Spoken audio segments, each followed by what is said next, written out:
Courtney and Brian, human and sex trafficking is one of the largest illegal industries in the world, second only to drug trafficking. It generates an estimated $32 billion with a B dollars each year. And while it might seem like something that happens everywhere but home, hundreds of victims are being trafficked right here in our area.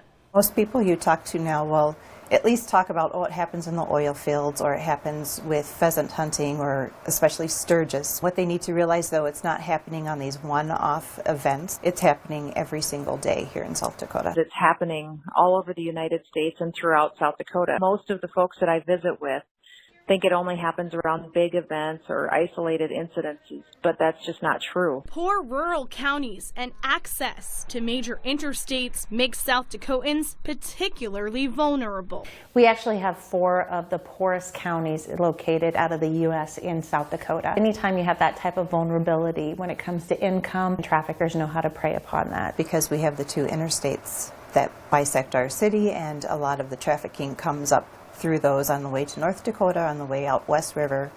Sometimes it's right here in Sioux Falls too. And the way traffickers recruit has changed. Social media gives them another avenue to recruit from all angles. By targeting not only victims, but also men to help recruit them. They'll private message them, they'll become friends with them. They will look for somebody who maybe is having a rough day. They don't feel like their family cares about them. And then the traffickers do what's called groom them. They'll respond to them, they'll connect with them, they will actually go as far to set up dates with them.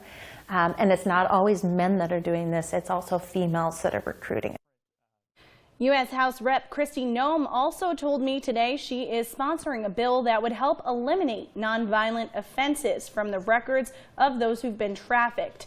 Noem said victims she's worked with have told her time and time again when they try to get jobs, they have trouble getting hired with criminal records. Courtney? All right, Erica, thank you for that report. Governor Dugard just signed a bill that eliminates the need for prosecutors to prove minors were forced or coerced into trafficking when they pursue cases against their traffickers.